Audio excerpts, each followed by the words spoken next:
On a cool summer evening in 1994, 79-year-old cancer patient Ruth Loader will stand at the door of her remote Ohio farmhouse, bidding farewell to her daughter and son-in-law who have just finished up mowing her lawn. She has plans in the morning to head to the local diner for breakfast with her sister. But for this evening, it's just her and her latest book. But then, Ruth hears a noise outside, so she sets down her book and opens her door to see what it is. This is her story. Hi, I'm Vanessa. And I'm Amy. And you're listening to She Goes by Jane. At the end of this episode and every episode, we will be joined by a special guest who will read an original poem by Amy Baker about the women we're featuring.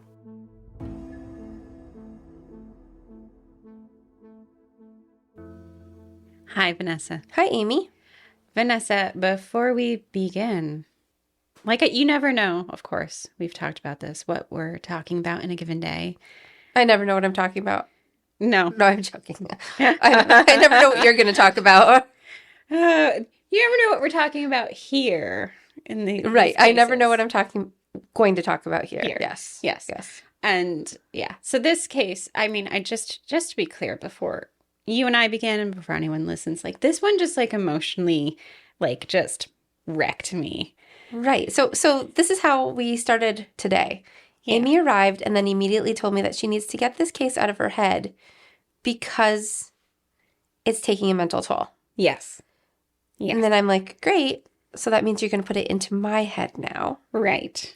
And so we're about to share it with all of these people. Yeah. That are all going to be equally as haunted by this case as you, or not really because we didn't do such a deep dive into the research? No. I think it is. This one's pretty upsetting. And to be clear, it will get out of my head in sort of some way, but every single woman that we talk about here, I always feel like I carry them with me. Mm-hmm. Right? So it's just all of these cases, all of these women, I'm constantly thinking about them. Any person that we've covered so far, I'm thinking about them. Cases that don't make it into the podcast, I'm thinking about them, by name and them specifically. And so this one, this was one of those ones where I'm this one is just going to be hard to keep with me, is what I'm saying. Okay. It's a heavier one. It is. So we're just going to get right in because there's a lot to cover here. Okay. On December 7th, 2001, Tom Gardner was led into a narrow room in the Callaway County Courthouse in Fulton, Missouri. Tom had traveled over 600 miles to be there for this moment. He would have just a few minutes to see if, after 7 years, he would finally learn the location of his mother-in-law's body. Inside the room was 30-year-old Elle, and as our policy, we're not using his name. Elle had aged a lot since the last time Tom had seen him in 1995. Back then, Elle had been standing trial in a different case, and back then, he hadn't shared information about Ruth Loader, Tom's mother-in-law, who had been missing since 1994. But here, in 2001, the two men sat across from each other, separated by a long table. The clock was ticking. Everyone was waiting for the judge to return with a sentencing announcement. The day before, Elle had been found guilty in the murders of William and Flossie Brewer, an elderly Missouri couple. The jury had recommended the death penalty, but likely no one sitting in the courtroom, least of all Elle, was anxious about what the judge would decide. After all, Elle was already on death row in Oklahoma for the murder of Roxy Riddell, and Oklahoma had asked for him to be sent back. No matter what Missouri decided in his fate, he would be going back to Oklahoma. How many murders are you talking about right now? Well, 4. 4? You're saying he's 30, although you're saying that he looked like he aged a lot. Well, because he was pretty young when these happened. And so he was in his early 20s when he did these things? Mm-hmm. Okay. Yeah. Tom's main purpose for being there that day, though, was to find out what happened to Ruth and where her body was. And he had just 20 minutes to find out before the court break was over. Everyone who knew Ruth Lucille Loader loved her. Born in Tuscarawas County, Ohio in 1915 to George and Dulcie Riedenbach, Ruth grew up in a large farming family and graduated in 1933 from Newcomers Town High School as the class valedictorian. By 1938, she married Fred Loader, and the two welcomed 4 children, Bonnie, Thomas, Kathy, and Ellen. And for clarity, Bonnie ends up marrying a Tom, and she has a brother named Tom, so I'm calling the brother Thomas for clarity here. But there's 19 years separating the oldest, Bonnie, from the youngest, Ellen. The kids all grew up in an old farmhouse on 100 acres outside of town, surrounded by cornfields, a railroad track cutting along the back of the property.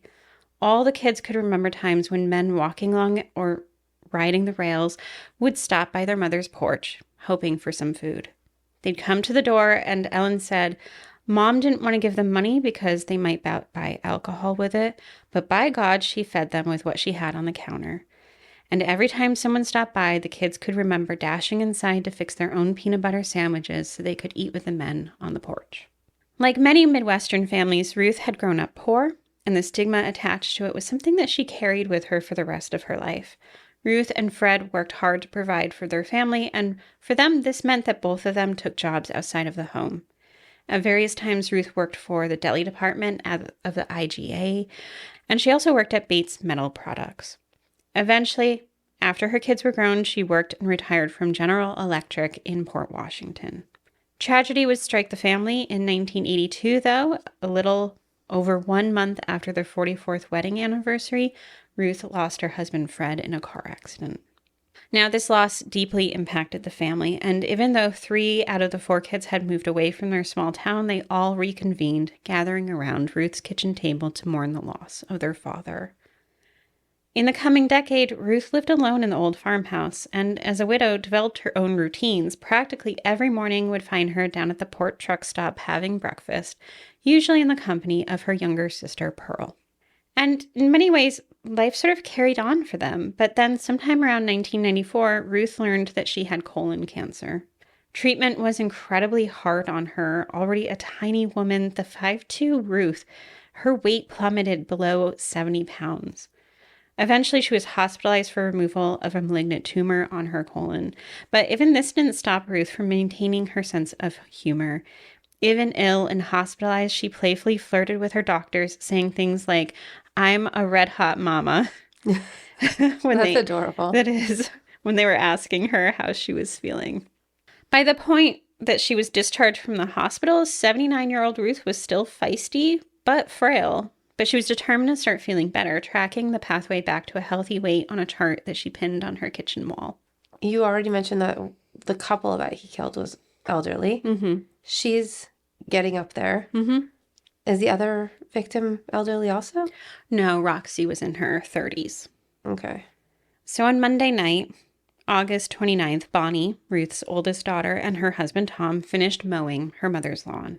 Bonnie and her husband Tom lived pretty close to Ruth, so they were the ones who looked in on her regularly, taking care of things like the lawn and running errands for her. They finished up around 7:30 p.m. and headed home.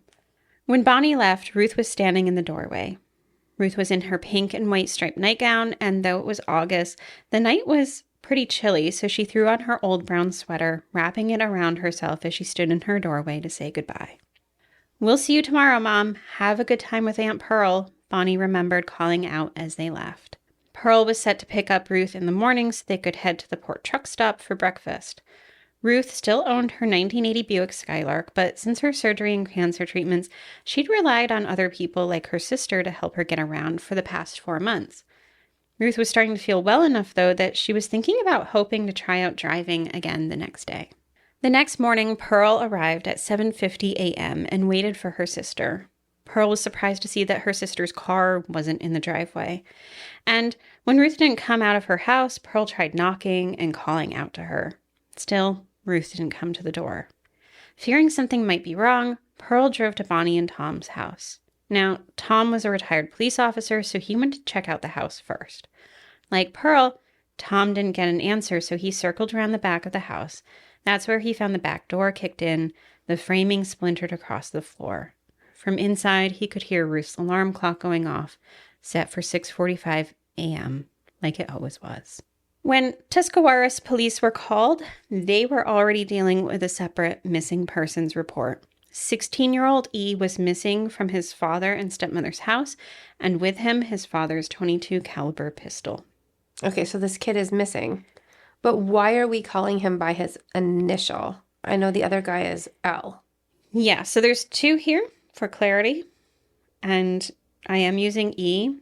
He's a completely different person, and I am using his initial for a reason. So Wait, completely different? Like they don't know each other, or they do know each other. Oh, they do know each other. They're two separate people. Two separate people. Okay. Yeah. So for clarity, so we know who we're talking about here, E is a 16-year-old, and earlier that summer, he'd gotten into a little bit of trouble for participating in a break-in at a local bowling alley, Cy Young Lanes. During this break-in, about $30 and change had been taken from a vending machine, and some liquor was missing. Overall, though, he hadn't gotten in much trouble before. He was certainly thought of as like a lonely kid who didn't have any friends, and people would see him biking around town on his own, and he'd recently been working at a grocery store where he bagged groceries. But that Tuesday morning, E was nowhere to be found. Police didn't initially put these two disappearances together, but things actually come together relatively quickly. As soon as news breaks about Ruth's disappearance, a report comes in from a local person who knew Ruth and recognized her car.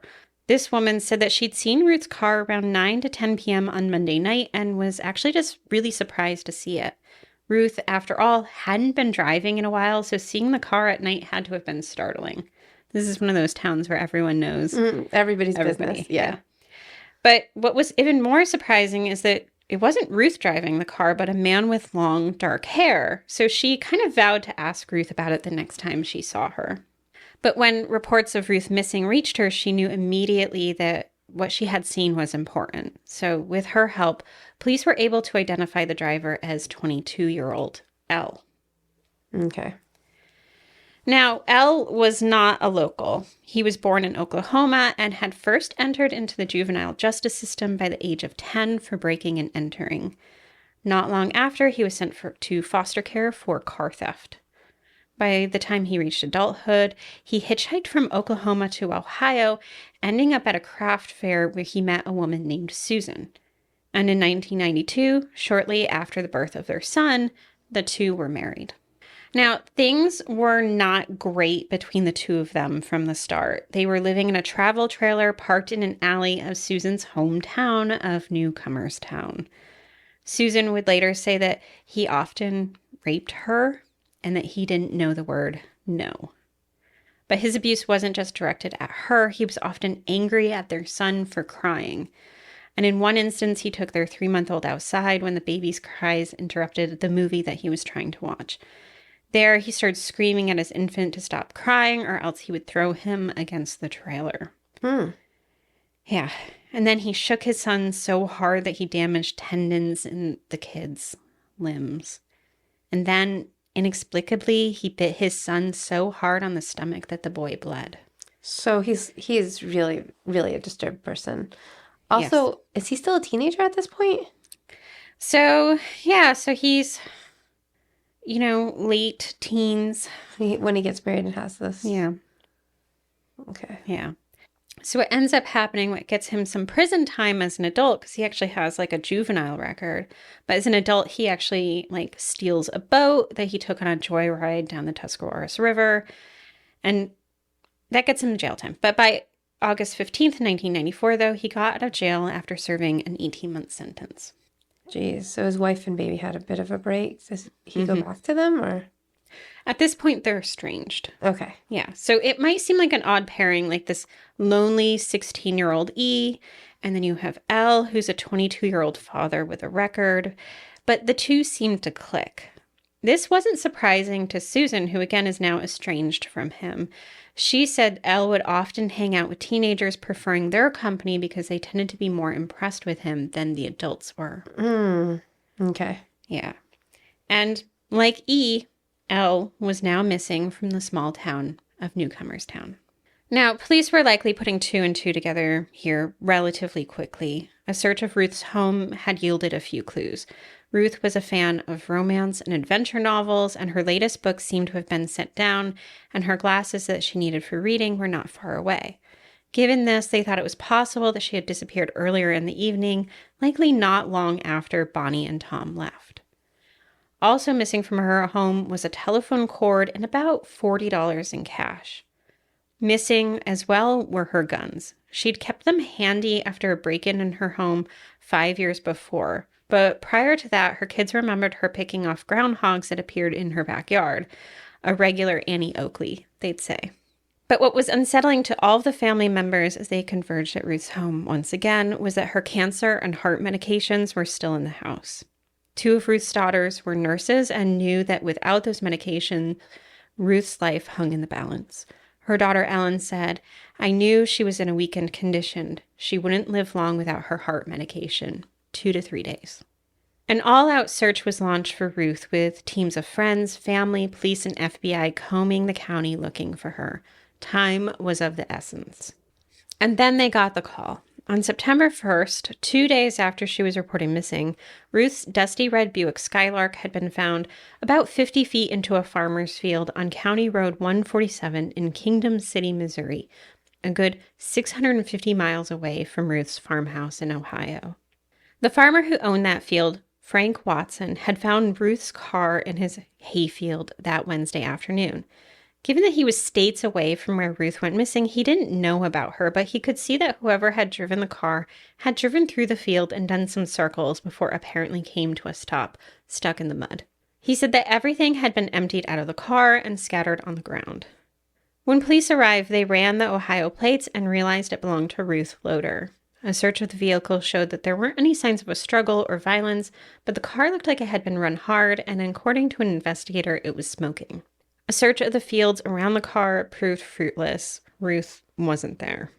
Now, Frank Watson, the farmer, lived just down the road from the Brewers, William and Flossie. He'd known them since the 1970s when he bought his farm, and he knew them pretty well. In fact, the spot he found Ruth's car was just 150 feet from the Brewers' house. That's why Frank knew the couple's routines so well. William, at 86, had been using assistive devices like canes to get around, and Frank noticed that the Brewer's car wasn't in its usual spot. Frank said he always parked his car right in front of the house so he wouldn't have to walk so far. But then the next day, that would have been the Thursday, but then the next day the car was gone again, and we kind of wondered about things then. My wife told me that somebody should go check on the Brewers. And they're the couple you mentioned at the beginning. Yeah. Eeh. That somebody ends up being William and Flossie's son and grandson. Family members had already been trying to get a hold of the elderly couple on the phone before then, but without success. When they arrived, they had to use a flashlight to go down into the basement. That's where they found the couple. They'd been shot 3 times in the head, and their bodies rested where they'd fallen, draped over their woodpile. Flossie had a phone cord wrapped around her neck. Between them, their small dog, described as a poodle mix, waited, still alive. Steve, the grandson, said that upon seeing his grandparents like that, particularly Flossie, he fled the basement. So these two are in their 80s? Flossie's in her late 70s, and yeah, William was in his 80s. Jeez. So I'm finding this funny so far. Not funny, haha, but just strange that we have their bodies. Like, he just killed them and left them, but Ruth is gone? Ruth is, yeah. I don't know. That seems so strange. Yeah. I mean, because often when we talk about, like, things like, multiple killings, like, there's, like, this concept of a MO, right? Like, Right. yeah, but Ruth is missing, and these two, they're very kind of feel like different circumstances. Right. Now, police in Ohio and Missouri knew that they had something bigger on their hands, right? Now, the term spree killer wasn't officially used by the FBI until 1992, and by 1994, when Ruth disappeared and the Brewers were murdered, it wasn't exactly in common usage. Now, Americans were already familiar with the term serial killer, but this wasn't exactly that.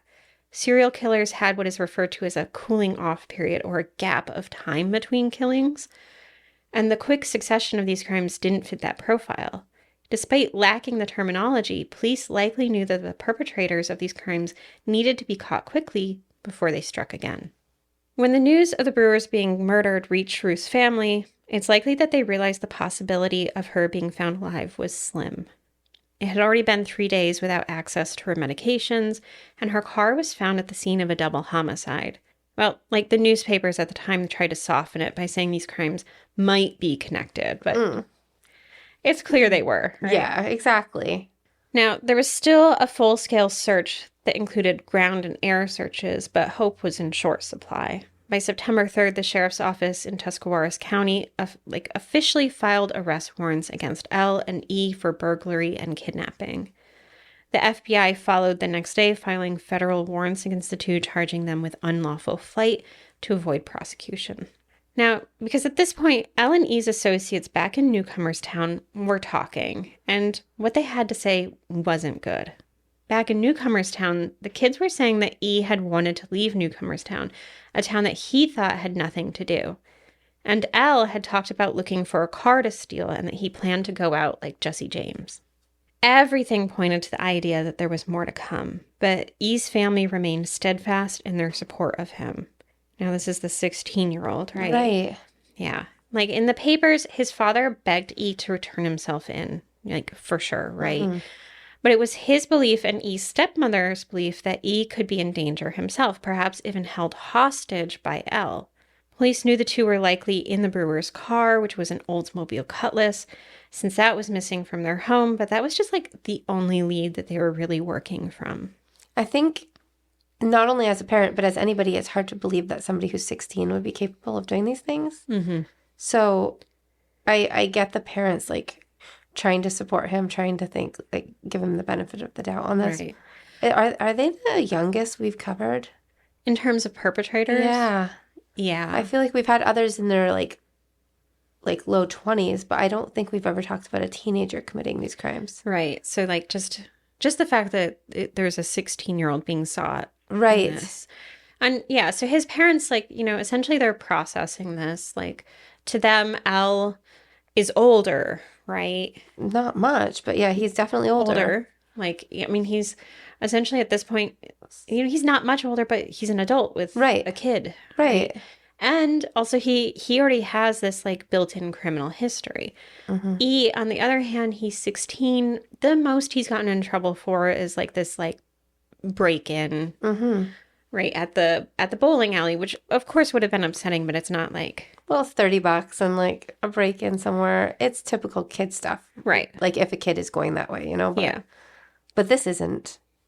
This is something else. So right, to them, like, it makes sense to be like, maybe he's been kidnapped, right? Mm-hmm.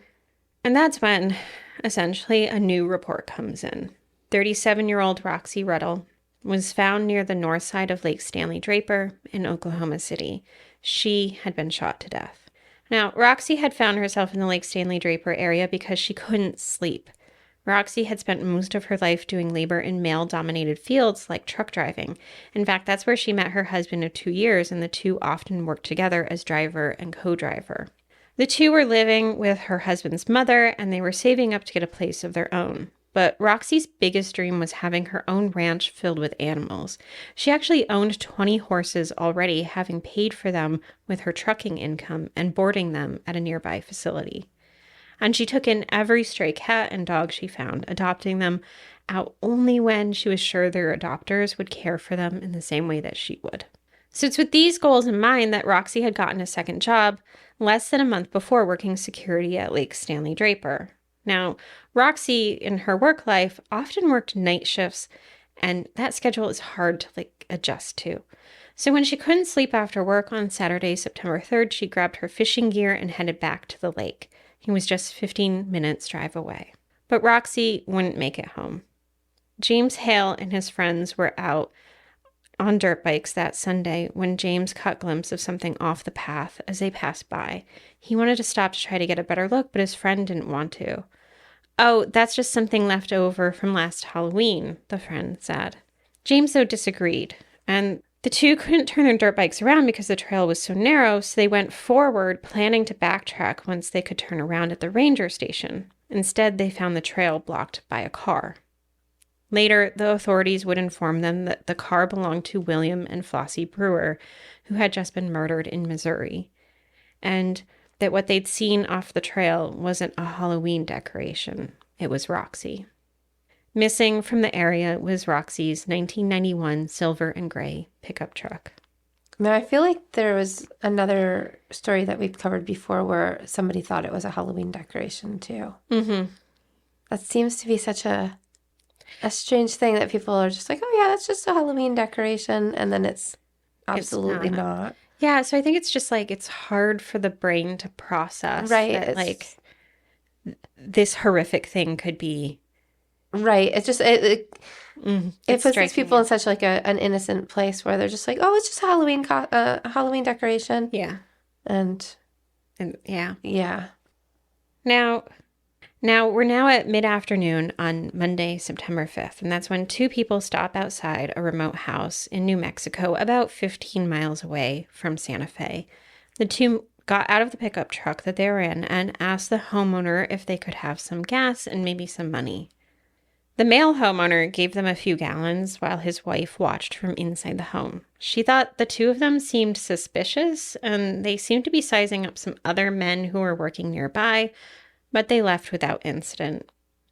Still, the next day, the man shared this incident with his boss. That means the encounter must have seemed like strange enough to warrant a mention. And that's when his boss showed him that morning's paper about E and L, who were wanted in a cross-country killing spree. Were they the same? Was it pictures of them? Yes. So there had been pictures run. So like he's like, oh. It was them? Yeah. Okay. So he calls this in, right? Now, around the same time, the police are fielding a call from another man. He'd picked up two guys hitchhiking on New Mexico 599, which is a bypass road around Santa Fe. He drove them into town, and the two of them on the way told them that their pickup truck was stuck in a ravine. So he stopped and got them after they were done doing their errands and brought them back to the bypass around 7:30 p.m. He, too, upon reading the newspaper the next morning, realized just who exactly he'd had in his truck the night before. Using these reports, authorities did a helicopter search of the area, spotting Roxy's silver Dodge stuck in a ditch in the high desert. And 3 miles away from that, they spotted signs of E and L. By 9:20 a.m., 8 New Mexico state troopers moved in on the site.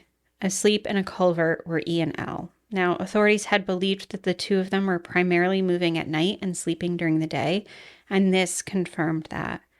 This gave the state troopers the element of surprise, which was a good thing because a Marlin rifle was positioned between the two of them. Nearby was another rifle, a BB gun, the .22 caliber that E had taken from his father's home. And woken from sleep, the two were told to stay on their knees and raise their hands. This is a command that E complied with, that although he tried to run but was quickly apprehended. Now, it ends up being this officer named Daniel Becker who ends up speaking primarily with L after the arrest. L was advised of his Miranda rights, but he still seemed to want to talk. Well, initially at least.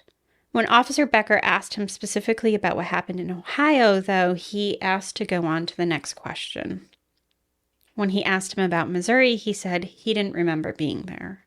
Becker pressed him a bit more about Missouri, and he finally said that there were several weapons that were recovered in New Mexico that would match the bullets at the scene in Missouri. And then when he was asked about the murders in Missouri, and if he was fully responsible, he just said it was a 50-50 deal between him and E. Finally, he said that he and E had come from Ohio in a red vehicle, and that when it got stuck in the mud, they devised a plan to go to the brewer's house to ask if they could use the phone to call a wrecker service. Alice said that they were greeted at the door by Flossie and that they could see William inside, sitting on the couch. He said once inside, they talked to the couple for a bit, and once they realized there was no phone book in the house, they decided they were going to kill the couple. Now, honestly, again, I say this practically every time we hear from a perpetrator, Al gets to shape this story, right? So, but I don't believe for a second they planned on calling a tow when they had a stolen car. And I also don't believe for a second that a rural farm couple in 1994 didn't have a phone book. Right. Both things seem highly unlikely. Right. We'll be back in a moment.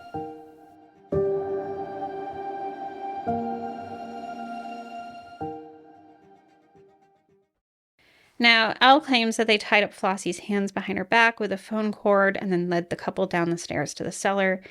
He said neither fought, though at one point he did say that Flossie tried to push the gun away. Now, here Elle claims that it was E who killed the couple, shooting Flossie first. Do we believe this? Yeah, well, no. No. Yeah, so reports vary. So, for instance, like, earlier I said, like, the phone cord had been around Flossie's neck, right? And he's saying we put it around her hands, right? And also there's, like, different versions of the story. Like, in some, he was upstairs when this shooting happened, and others he claimed to have seen them fall onto the wood pile after being shot. So it's just, yeah, this is his versions, right? Right. I don't know why because when they found her, it was around her neck, right? Yeah, so that's what the newspaper reports were saying. Okay, so we don't know if that's 100% true. Well, there can always be errors Right. in that regard. But of course he's going to blame the kid. Right. Yeah. Now, he says that they went upstairs and that while he pet the brewer's dog, E rummaged around the house looking for weapons and the keys to the car. Okay, so really E is the mastermind here. That's what he's saying in this situation with the brewers. Yeah. I don't know. Yeah. I mean, partly, maybe E is rummaging around looking for things, but it feels like this would have been done on, like, Al's instruction. Right. I mean, it's easy, I think, well, not easy, but the tendency would be here to see Elle as the aggressor. Right. Do I just, is that true, or do I just want E to be more innocent in this? Yeah, I mean, I think that's the tendency. Like, right. Like, particularly, oh my goodness, seeing, like, the 16-year-old boy's photos, right? And he's just got this, like, long, curly, blonde locks of hair. Looks like a little, like a young He's got a baby guy, face, right? too. Yeah. And it's hard to really reconcile with a 16-year-old participating and being active in participating in these types of crimes. But, like, yeah, I don't think, honestly, each doesn't get a pass in this. He, I believe, is an active participant. Right. It's just hard to wrap your head around, I guess. Yeah. You want to believe that somebody that age is good, right? For the most part. So yeah. Now, despite all these changes in his story, though, like, it is clear that Elle is acknowledging, at least at this point, participation in these crimes, right? Now, what really follows next for the pair is that there's a fight for which state will get them first, right? Like, they're in New Mexico, but the crimes have been committed in Oklahoma, Missouri, and Ohio, and all of those states want them back. And this is actually where some legal maneuvering takes place. All three states have the death penalty, but Oklahoma's laws are perhaps the worst for 16-year-old E. Not only could he be tried as an adult in Oklahoma, but also Oklahoma had no restrictions on age for the death penalty. Which means if convicted for his role in the death of Roxy, he could be put to death. Now, both E and Elle, they wanted to go back to Ohio first, so their lawyers are fighting for them to be sent back to Ohio. They weren't up for murder charges there, and the state of Ohio wouldn't put E on death row because they had these restrictions, these age restrictions. But in actually a pretty bold move, Ohio dropped the charges for Ruth's kidnapping, essentially taking themselves out of the running and prioritizing and hurrying along the death penalty cases in the other states. Eventually, it actually will be Oklahoma that will win out, and Elle and E will be extradited to Oklahoma. Was that kind of, like, we know that Ohio kind of shaped this. Do you think that, like, Missouri went along with it to kind of, like, shove it into Oklahoma because they knew it would be harsher there? Yeah, I think so. So, like, the lawyers for both of them, particularly E's lawyer, were pretty angry with the way that played out. Right. It seems very deliberate. Yeah. So there was some talk about Ohio's specific maneuvers, right? But yeah, so like they want them to go to Oklahoma first because of the laws that were in Oklahoma. But back in Ohio, though, these arrests brought little solace to the Loader family. Like they still had no idea where Ruth was. Sitting on a swing beneath the buckeye tree in Ruth's backyard, her son Thomas said, "I just want to find her and put her in the ground." And her daughter Ellen told reporters, "Oh, God, help us find her so we can put her to rest." The family seemed to have largely resolved at this point that Ruth was no longer alive. But they know even if it wasn't violence, her medications. Right. So without her medications, without proper care, given her frail state, yeah. They know. Yeah, they knew. Now, down at the port truck stop, the cafe that Ruth ate at, a waitress said, "I can't tell you how empty this place feels without her. I just can't believe we lost her after we fought so hard to get her back." And then she added, "She was our matriarch. She came in here and joked and smiled and laughed and brightened everyone's day. That's just the way she was. Everyone in town knew her, partly because she was here for all of her 79 years, and partly because she was so easy to love." By September 8th, authorities said that they had information from the New Mexico State Police that Ruth's body was in Tuscarawas County area. But despite this, by the next day, the FBI announced that they would be scaling back their search, and the official search party was reduced to 30. 4 days after that, the official search ends completely. Authorities felt like they'd covered all the areas they thought her body might be. While the family awaited for news about what would happen with L and E, they began packing up the farmhouse. Ruth's son, Thomas, a teacher who lived 120 miles round trip away, starts talking about wanting to move there. It's a way for him to feel close to his mom and to also keep the old farmhouse in the family. By January of the next year, Thomas retired early from teaching, saying it was kind of nice to be away from the stress of teaching teenagers. He wanted to move his young family to the farm, and he wanted to spend the spring, summer, and fall of 1995 searching for his mother in the nearby fields. He's overruled, though. His family didn't want to move to the rural area he grew up with, and the family was facing having to sell the farm. Meanwhile, Bonnie said that every time she went to go get ice cream at the local stand, she had to pass her mother's home, and she thought of the possibility of her being out there, somewhere in the fields. Ellen said that she kept looking to the skies because someone told her that a gathering of buzzards could be for her mother's body. Eventually, the siblings would be forced to sue their mother for control of the property. Without her body, without a death certificate, it was the only way for them to gain control of her estate and to prepare the house for sale. Now, Al was the first to stand trial in November of 1995 in Oklahoma on first-degree murder charges in the murder of Roxy. Most of Ruth's family wanted to be there for the trial, hoping to find some scrap of information about Ruth's disappearance during the proceedings. And some information had already been released in a pretrial meeting earlier in May. Officer Daniel Becker had come from New Mexico and testified that during his time with L did confess to murdering Ruth. He was not allowed to testify about statements that E had made, though. Neither, he said, had made a statement about where her body could be located. During L's official trial about the murder of Roxy, though, a tape is played of Officer Becker questioning L. He asks if L killed Roxy, and he said he thinks he did. Becker then testified that L told him the specifics of Ruth's murder during that part of the interview that was not recorded. L was found guilty of Roxy's murder.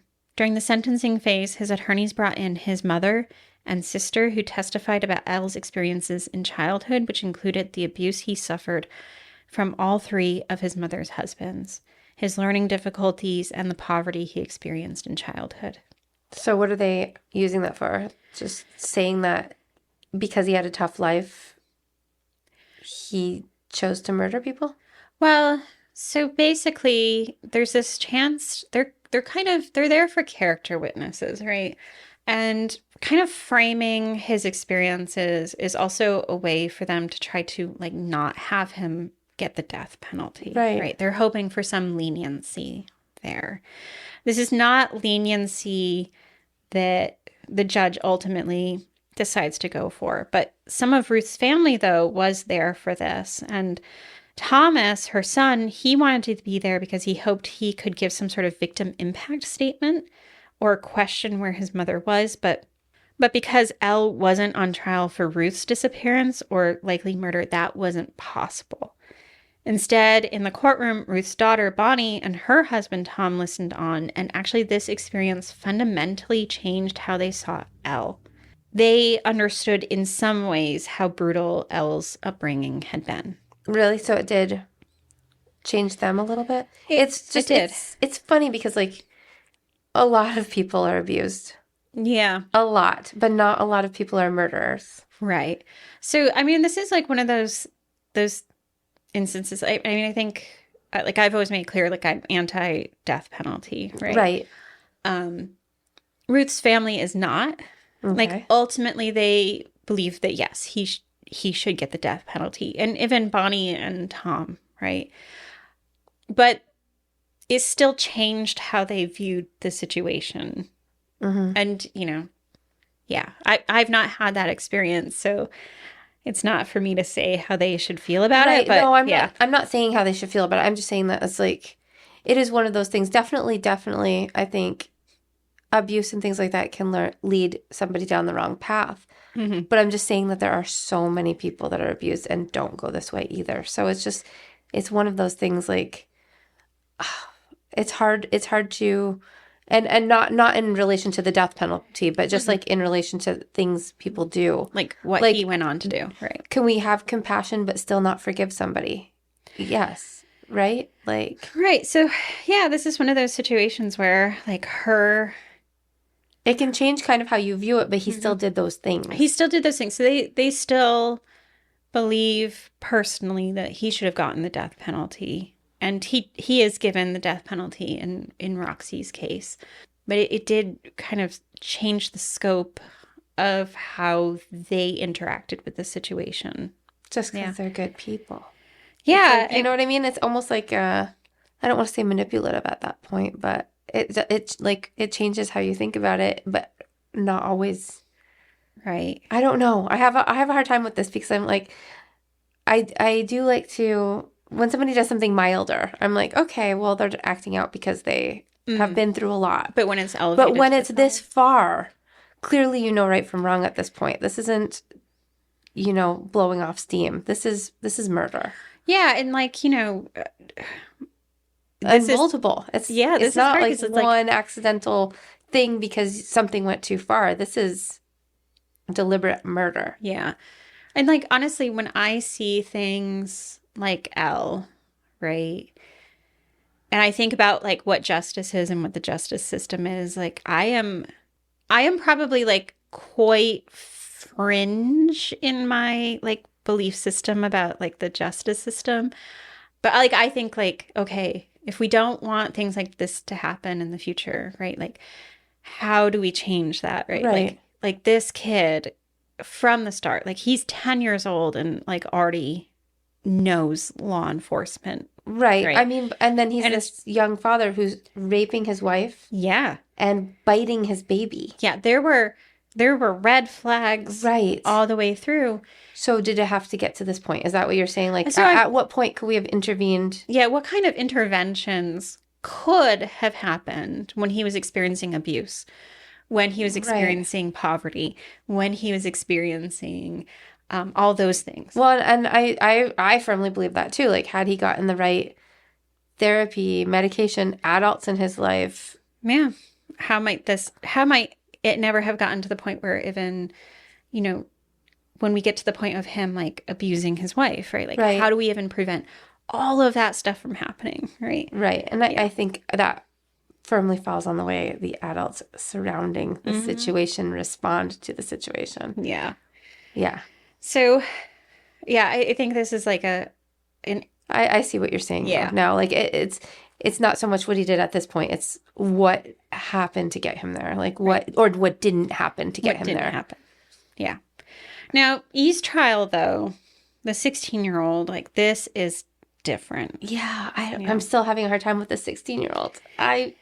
Yeah. It's like almost in the age range of my kids. It's a little younger than my kids. And you know how much I love them and all of their friends. You know, I love this age group so much because they're like just coming into their own and finding out who they are. And then now we've got this kid who you've already described to me as having this little curly blonde hair. And, you know, it's hard. And having a hard time with him. This is his trial, though, takes place in May 1996. So we're well out. He's like, what, 18? Yeah, still a baby. He's still a baby. But so during his case, things are different. Like Ruth's kidnapping could not be mentioned during the trial, right? Likely because they dropped those charges, right? But unlike Elle's case, the jury deliberated for 14 hours trying to determine his guilt or innocent because they too were wrestling with this. And during this time, they came back to the judge twice and they were deadlocked. They could not agree. So it was an 11-1 deadlock situation, and the one was not budging. So this trial ended in a hung jury. Now, when a trial ends in a hung jury, they have to retry it. And a new trial was scheduled for October. But moments before the jury selection was to take place, E pleaded guilty to Roxy's murder.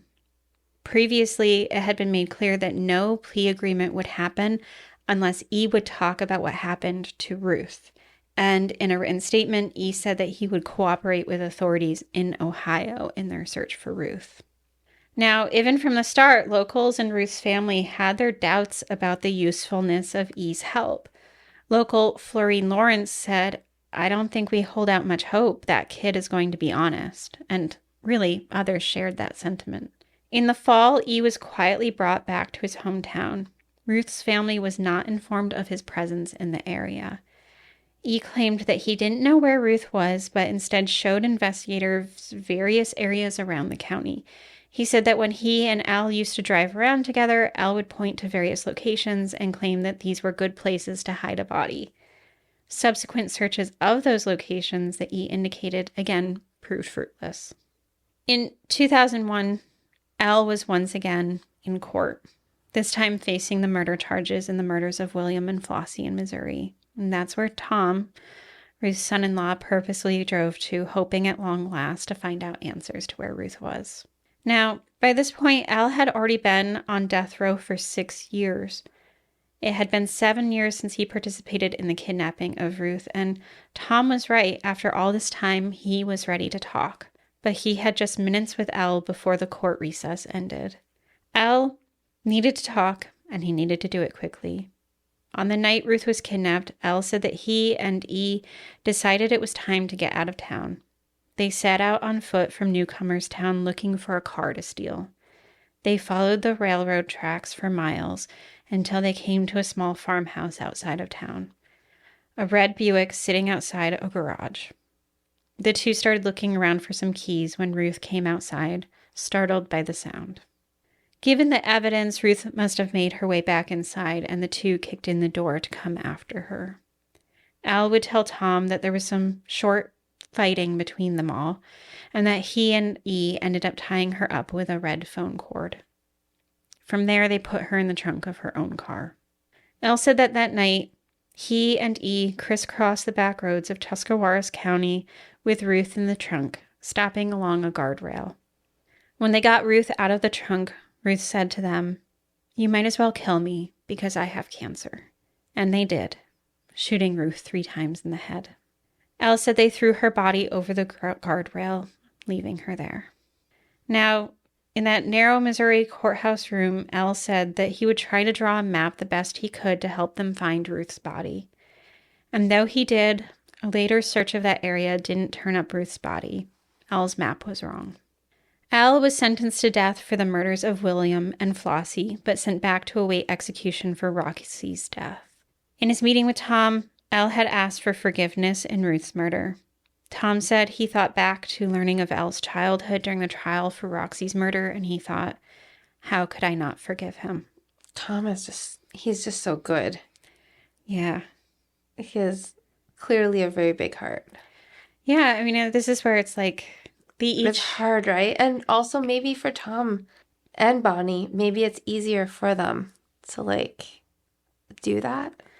just to process. Yeah. I mean, I think, this is one of those things. It's like, unless you're in it, Right. you don't know where Right. you're going to end up, right? Now, Al did stay in touch with Bonnie and Tom, sending them letters about how he had found God.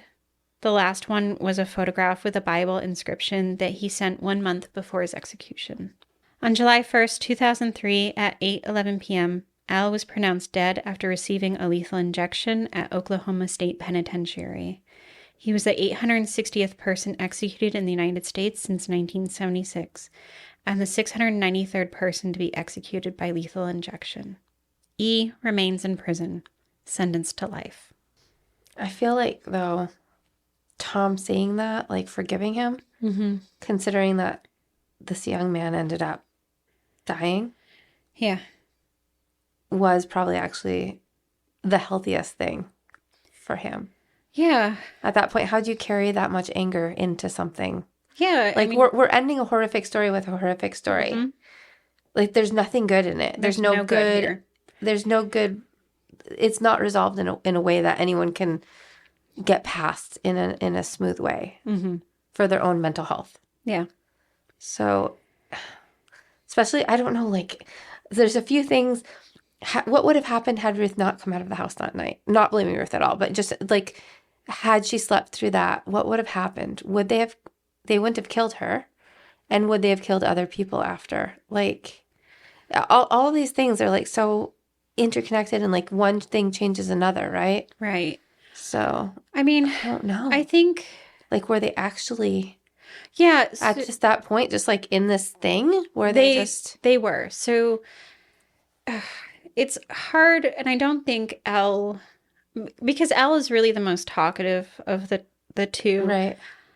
I don't think even he quite understands why. And at one point he said, like, you just don't understand how crazy we were at that point. Like, I think they were kind of, like, egging each other on. Was like, there substances involved? Did they ever say that? Or they didn't say that. I think it's just like they were kind of locked in this, like, idea together. Right. Right. But I wonder if once they did kill Ruth, if they thought, oh, there's no coming back from this now, we might as well just keep going. Yeah, I don't know. Like, it's such a wild turn of events. Yeah, I don't want to leave too much space to talk about their intention, but it is important to know, like, they were intentionally seeking out violence and to harm people. This was not something I wasn't going to mention because I don't really want to leave a lot of space for this, and we don't often talk about, like, right. But so it was intentional. They weren't just. It was intentional. In fact, Al specifically states that he wants to harm and kill people who are LGBTQ. He said that during, like, the trial? So during the course of the investigation, he says that was the intent of him and E, was to drive to California and harm people who are gay. So they stole the car to go and do this? Yes. Okay, so that really changes how I feel with some of, like, the sympathy earlier, especially in regards to, like, their ages and everything. So I know that that's not something you wanted to share because you didn't want to give them too much space, right, or talk about them too much. But I'm kind of glad you did share that with us because I think that really changes how I see them. Right. And I didn't really want to share that either because it's just like there's so much harm and intentional harm done to people who are LGBTQ. Yeah, so it's just, that does... Especially given, like, where we are right now as a country, I feel like it's important to know that, and I know people in that community know it and feel it, but it's important to know that, like, there's a certain amount of violence and harm, like, actually directed constantly, and this goes back to obviously forever. Yeah. So, like, this is, when we're talking about, like, what happened when Ruth comes to the door, like, how, because this is not like a snowball situation, this where they, like, got into something and didn't know how to get out. Like, there was intentionality, right? With what they were doing. Yeah, she wasn't their target victim, but who who knows the difference at that point, right? She got in the way of them getting to their actual targets. Right. And like essentially they end up saying like, you know, they just feel like they can't be identified if the person whose car they stole is dead. Oof. So it's just like those murders are a means to an end for them, right? Okay. Yeah. So there's intentionality here. There's a thought process here, and we can go back to Elle's statement about wanting to go out like Jesse James, right? Like they both had intention to harm people. Ugh. Okay. So I guess we'll head back into the rest of the story. Now, we're talking more about like Ruth's family members, and like they all came to different places in thinking about her disappearance and the need to find her. Like they had a memorial that was held on the 1-year anniversary of her disappearance. Now, this was something that her son Thomas didn't support at the time. He said, "You can't have a funeral or memorial service without a body. I'm sorry. My sisters know how I feel about it. I lay down to sleep and I see Mom standing there by the hearth, dressed in that skimpy nightgown and no shoes, hands tied with the phone cord and a gun to her head." For Bonnie, she hoped that the memorial would offer some solace, but found it didn't. She said, "It's still with you every day, a never-ending nightmare. We may not talk about it much anymore, but the 4 of us know how it feels. It's still in our minds and in our hearts." It's now been over 30 years since Ruth was kidnapped and murdered. Thomas, Ruth's son, is no longer alive. Her grandchildren are parents now, and her name is etched on a headstone next to her husband's name at the cemetery. But Ruth is still missing. About the search for her mother, Ellen said a few years ago, "I've come to realize it's not her anymore. She's in heaven with my dad and my brother, sitting next to Elle, forgiving him." But in the same interview, her brother-in-law Tom said that he holds out hope that someone will come forward to tell him where Ruth is so that he can bury her. His hope is that E will say something, or that someone E or Elle spoke to would have more information. And for what it's worth, that's actually my hope too. Now, this was a hard story to tell, but I hope you'll consider sharing this story, not to highlight what E and Elle did, which was tearing apart so many families, but in remembrance of Ruth, William, Flossie, and Roxy. Ohio summer. Ruth Loader, 79, missing since August 29th, 1994, from Port Washington, Ohio. You can spend a lifetime watching corn transform the land. Year after year, the horizon disappears, knee-high by the 4th of July, as high as an elephant's eye. Every farm kid knows how to measure this way. You can be a world away and still remember how the steady roads flicker when you drive by too fast. This morning I watched a herd of deer pick their way across the corn-stubbled fields, while nearby one of their own lay dead on the road's shoulder. Beside me, my daughter gasped.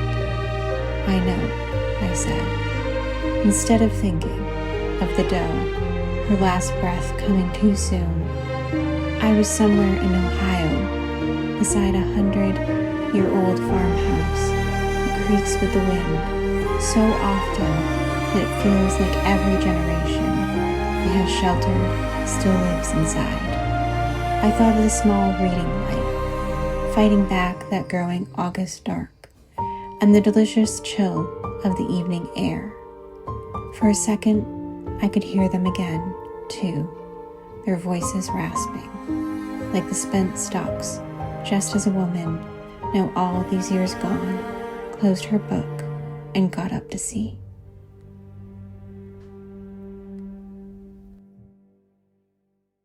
For more information about our show or to check out other shows on the network, please visit evergreenpodcasts.com. Bye, Vanessa. Bye, Amy.